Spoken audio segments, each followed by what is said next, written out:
karoorsiitanii maaliin attack godhuu feetan urbanization babal'ifannaa magaalaatiidhaan hawaasa Oromoodhaa dhabamsiisuu barbaaddan babal'ifannaa magaalaatiidhaan hawaasa ilmaan Oromoodhaa dhabamsiisuu barbaaddanii jechuudha. For example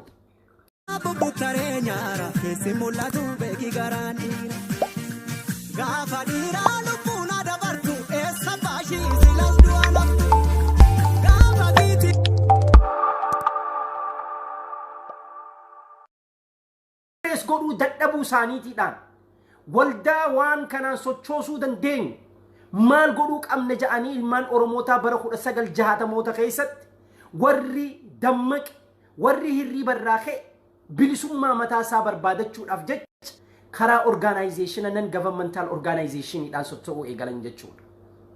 Maammoo Muzammir jechuudha. Jeneraal Taaddasaa Birruufaa jechuudha. Yeroo san keessatti Haayila Sillaaseen politika party biyyattii san keessa jirtu akka socho'u waan ittiin dhiisneef Oromoon akka qabsoo mataa isaa godhuudhaaf waan ittiin dhiifneef yeroo san keessatti African scramble time colony keessa African gaafa African yeroo mirga isaanii deebifachuudhaaf liberation movementii gaafa godhan gaafa namuu natsaa gimbaar awcii je'ee sochii eegalee Keeniyaan yeroo biyyattii sii ijaarrachuu turte yeroo Soomaaliyaan biyyattii isaanii Ingiliz jalaa baaftee Xaaliyaan jalaa baasanii yeroo isaan bilisummaa itti arkatan turan ilmaan Oromootaa waqtii san gubbaarra warri jiru kolonii Haayila Sillaasee jalaa kolonii nafxanyaa jalaa kolonoota nafxanyaa jalaa bahuudhaaf jecha ilmaan Oromoodhaa karaa isaan itti gurmeessan barbaadanii politikaalii yoo socho'an waan nyaadhamaniif maccaannaa tuulamaa ja'anii mahabaraadhaan if jaaranii bishaanii fi barnootaa fi adda addaa hawaasummaadhaa guuttanne ja'anii lafaa itti ka'anii mirga isaanii Oromoo walitti jaaruudhaan kaabaa kibbaadhaan Oromoon akka dammaqee Oromummaa isaa beeku namni yeroo duraatiidhaaf sochii kana keessa kan ture wanni akka Maammoo Muzammir fa'aa turan. Seenaan isaanii wanni akka hin kaane wanni akka hin beekamne wanni barbaadamuuf wanni Maammoo Muzammir Haayila Sillaasee irratti waan inni hojjeteef wanni Jeneraal Taaddasaa Birruu seenaan isaa akka hin kaane namicha seenaa Minilik fuudhee Dr. Abiy achi keessatti Haayila Sillaasee jiraa san dhaabe san nama ummata san guutumaa guututtuu objektiivii isaaniitii fi waan isaan deemaniif mishina isaan deemaniif kana guutuusaa waan faalleessuuf maaliif dhugaa walitti himne dhugaa jirtu jechuudha. Dhugaan jirtu dhugaan lafa jirtu Maammoo Muzammir baaroo tumsaadhaa sirna Haayila Sillaasee waan inni itti deemaa ture san sirna kolonii nafxanyaa san jalaa bahuudhaaf warra tattaaffatee karaa mahabaraatiidhaan nama socho'aa ture jechuudha. Everybody needs freedom. Namni hundinuu bilisummaa mataa isaatiidhaaf maal godha? Qabsaa bilisummaa barbaada. Yeroo san keessatti Afrikaan guutuun isii addunyaan in 1960s 50s bara 90mootaa fi 50mootaa fi 60moota keessa bilisummaan namuu bilisummaa je'ee lafaa ka'ee qawwee qabatee sirna koloniyoota hunda jalaa bahuudhaaf sirna itti tattaafataa turan. Ilmaan Oromoo immoo sirna nafxanyaa san jalaadhaa fincilanii bahuudhaaf yeroo san keessatti karaan isaan itti gurmeessanii deemuu danda'an waan hin jirreedhaa fi baaroo tumsaatii fi akka Maammoo Muzammir kanneen warri barate warri macaa tuulamaadhaan gurmaa'ee mahabaraadhaan gurmaa'ee isarratti finciluu turan jechuudha. Akkasitti nyaadhaman akkasitti dhabaman dhiini kiyya yoo dhangale ilmaan Oromootiif dhangalaa jee seenaaf naa ol kaayaa jee arra an Maammoo Muzammir an baaruu tumsaati an generationa baaruu tumsaati an generationa Maammoo Muzammir an dhiiga inni naa tursiisee dhiiga inni naa dhangalaasee eenyummaa inni naa tursiiseen nafxanyaa silaa gaafa san silaa inni narraa qabuu baate nafxanyaa bara 1960moota keessa silaa isaan fincila itti kaasuu baatanii silaa isaan Oromummaa isaan ol qabuu baatanii gaafa abaawoon dhufee silaa bara 1960moota keessa karaa eegaliinsa 70moota kana keessatti silaa abaawoon dhufee eenyummaa kiyya naa jaaruu baate silaa jaarraan abbaa gadaan jiran, silaa jeneraal waaqoo guutuun jiran, silaa maammoo muzammirin jiran, silaa jeneraal taaddasaa birruun jiran, silaa baaruu tumsaa silaan jiraanne arri eenyummaan kiyyan jiru jechuudha. Tanaafin siidaa baaruu tumsaadha. Tanaafin siidaa baaruu tumsaadha dhaabaaf. Siidaa baaruu tumsaadha yoon danda'e silaa masaraa mana mootummaa san keessattiin dhaabee garsiisa. Nama dardara bareedaa akka keenyaa kana ture. Baaruu tumsaa osoo utaalee hin quufin du'e. Baaruu tumsaa osoo waa hundi baratanii osoo jiran. Jeneraal Taaddasaa Birruu osoo baratee jiru. Ilmaan Oromoota baadiyyaa fi magaalaa keessatti walitti qabee osoo jeneraalummaa wattaaddaraa qabu. Huccuu isaarraa baasee gabaree keessa dhaqee taa'ee itti haasawee Oromoo kakaasaa ture. Oromoo osoo Haayila Sillaasee sirna nafxanyaa sanii sodaatiin jechuudha. Eenyu sodaanneeti arraan tana kan wanni maammoo Muzammir siidaa isaa dhaabuudhaaf kan nuti irraa qaanfannuu fi irraa salphannu jechuudha. Mootummaan dhaabaa fi mootummaan bar sirna Minilikii fi sirna Haayila Sillaaseedha jira halubbuu qabu kan fakkaatu bar mileenaadhaan baasee jaare. Arraan tana ilmaan Oromoo immoo magaalaa Gudar bakka inni itti dhalatetti siidaa mataa isaanii bar dhaabbachuudhaaf bar ilmaan Oromoodha lafa itti kaka'an. Seenaan san akka kaatu hin barbaadamu. Seenaan santu akkan kaane hin barbaadamne. Seenaan san wanti akkan kaane hin barbaadamneef gaafa san akka Jawaar Muhammad kanatti biyyaa fi magaalaa fi baadiyyaa keessatti deemanii ilmaan Oromootaa bakka jiran hunda keessatti maal godhaa turan itti kakaasaa turan jechuudha. Sheer godhaa. Sheer godhaa diinaan gaha. Sheer godhaatii diinaan gaha. Haadha geeffattu yartuu fi gantuun seenaa abbootii keenya seenaa dardaroowwan ka akka keenya kan fakkaatu kan warra barate kan gaafa san Oromoo dammeessee dhiiga isaatii fi lafee isaa cobsee dabarsee seenaa ilmaan Oromootiif lafa kaa'ee dabarsaa ergaaf haadha geeffatan. Gaafa sanii maammoo Muzammir nu tursiisee jechuudha. Identitii keenya tursiisee jechuudha. Sirna nafxanyaa jalatti hin liqinfamnu jee. Akkuma arra Jawaarii fi beeytoonni ilmaan Oromootaa hayyuun ilmaan Oromootaa gadi bahanii sirna akkanaa kanaan mormaa turan kana keessatti akkanatti mormaa turan jechuudha. Osoo waan takka sodaanne jechuudha. Osoo waan takka sodaa takka malee maal qabriin teenya duuti teenya uummata Oromoo keessa wanni dheessinuuf hin jirru wanni sodaannus takka illee hin jirtu jechuudha. Ilmaan gootootaati nuti. Ilmaan gootootaati nuti. Seenaan keenya seenaa culluqaa qabna nuti. Seenaa itti qaanfannu hin qabnu ilmaan Oromoodha. Seenaa nu boonsitu malee. Seenaa barannee hawaasa keenya gurguruurra sammuu teenya gurguruurra garaadhaaf buluurra ilmaan Oromootiin wajjin agabnee bilisummaa isaan barbaadan san argachuun nurratti dirqama jenneeti. That's why we are fighting. Saniif qabsoona waan biraatiin miti. So maammoo Muzammir jechuun nama akkasiisan ture jechuudha. Nama dhiiga isaa lafee isaa Oromoodhaaf kanne akkamitti duuba seenaan isaa lafaan kaa'e. Okay. Haa dabalu. Arra taayee danda'aadha namni siidaa dhaabuu danda'u mootummaadhaa jee. Mootummaan yoo biyya san keessatti silaa walqixxummaadhaan jiraate seenaan biyya san keessatti jeenonni hundinuu hawaasni hundi jeena mataa isaa qaba. Arraan tana nafxanyaan siidaa Haaji Adam Saaddoodha Baale keessatti akka hin dhaabbanne namni dura dhaabbatee muuvmentii godhee dhoorkaa ture eenyu. Namni arra Gudar keessatti akka siidaan baaruu tumsaadhaa hin dhaabbanne namni godhee tattaaffatee cacahaa jiru eenyu ilmaan nafxanyaati.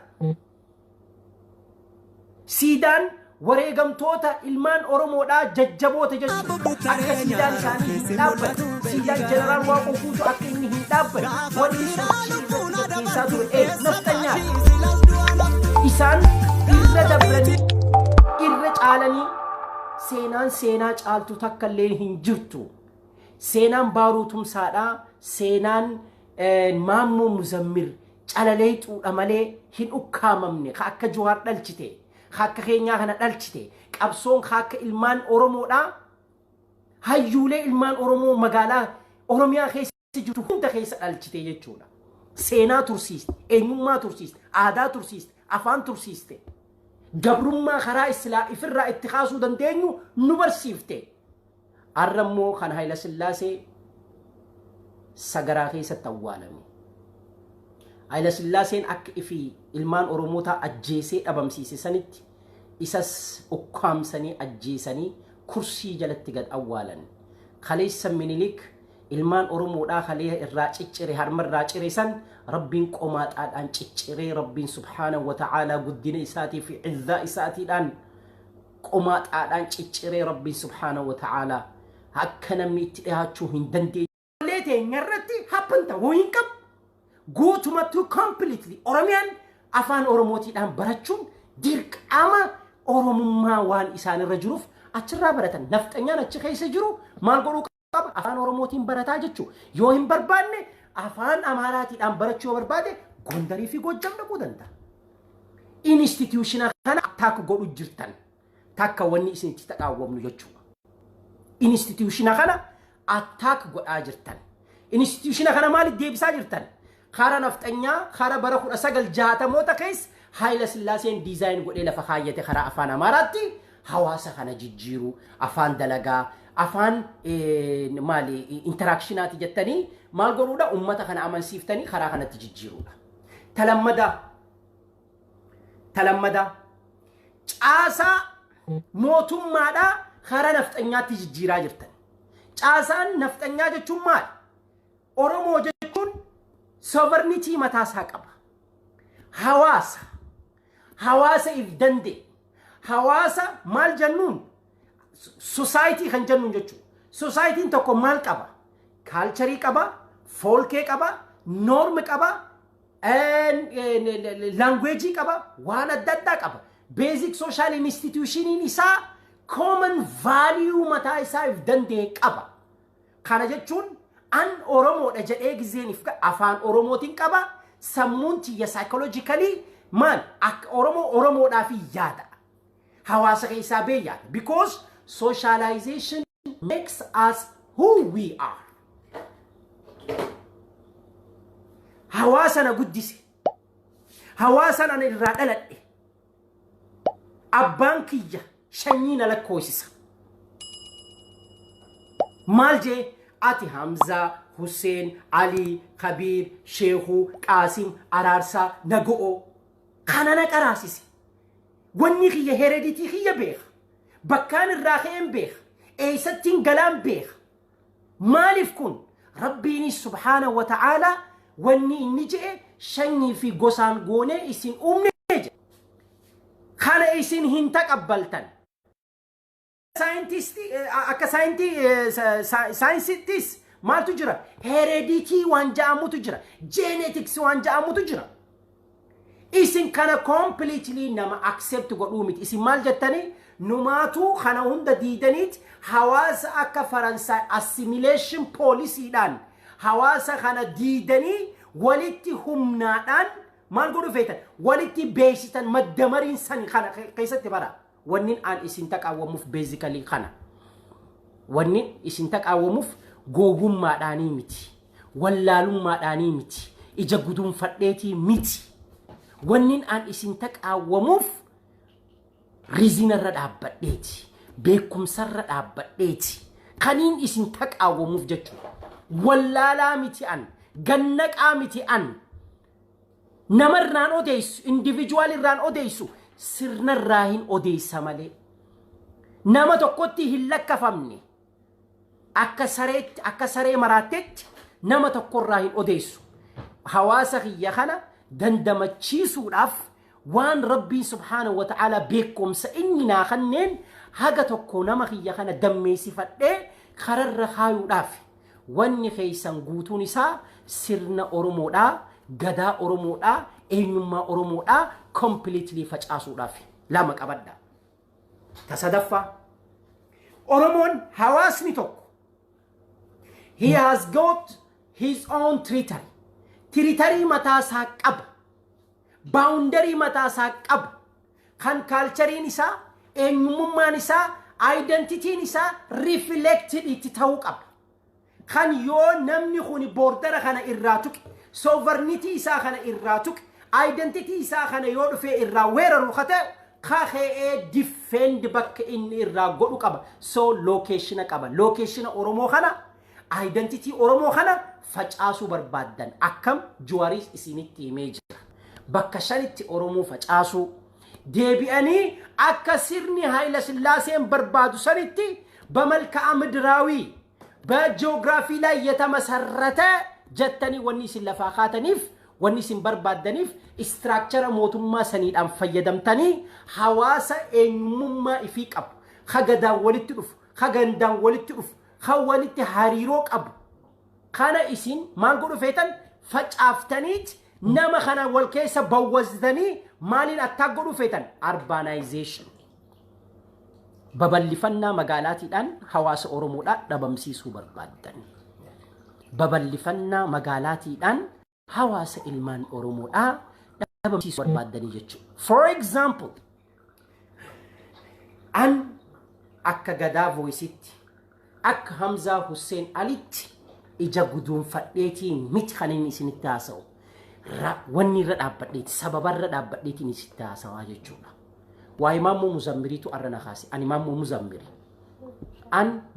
muzammiri an baarutumsaati an jeneraal Taaddasaa Birruuti isa kana ta'uudhaaf arra identity ilmaan Oromoo hambisuu irratti waan godhuu barbaadu wanni alaamaa kiyya goradhee lafaa ka'e yeroo maduraatu ganamarraa seenan gaafan barnoota barat gaafan sochii qabsoo ilmaan Oromoo keessatti ida'amee socho'u hunda keessatti wanni nan barbaadu free Oromia from any kinds of subjugation kana jala sarara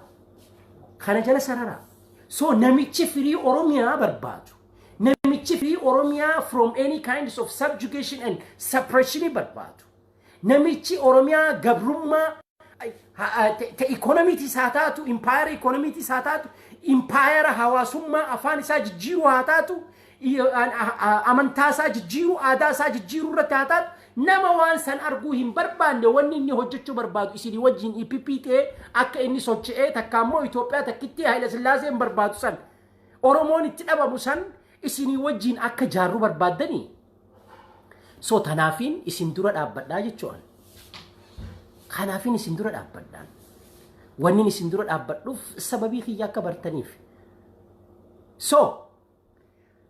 جغرافي أورمو دا مال قرو فيتن دابا مسيسو بربادني جتشو أنمو أوروميان نجرتي جئنا ما أمن إسينمو إسي وني جتن أوروميان هنجرتو جتني أمنتن وني ريجينين أوروميا دا أرانتن سلايسين الرابوك آني article 39 دان يوديمني خم بيتو دان دينيو تريتري متا خينيا ايغچو دان دينيو ساني نو خادو بربادن اسين نوتيمو مال قبنا جنة بوردر متا خينيا قبنا اولا قبنا حريرو اولا وجي قبنا سومالين نو وجين اوبلييني اماري هنجيرو نماتو اغاوتو نو وجين اوبلييني كمانت نوجي سيدام نوجي أفر نوجي أمتك نوجي هاريرو هواسو هاريرو سيناك أمنا جنة أوديسنا مالي أكيسين أمارا artificially جارو بربادن أمارا هنجر سينارت خان إجا قدوم فتيتي متخانين سنتاسو واني ردابديت سببا ردابديتي نسيتاسو واججونا وإمام مزمريتو أرنا خاسي أن إمام مزمري أن باروتمسات أن جنرال تادسا برروتي إسا خانته داف أرى identity المان أورمو هم بسورتي وان أقولوا بربادو واني علامة خي يقرأ إلى فاخئ يرو مدراتو غنمرة سينان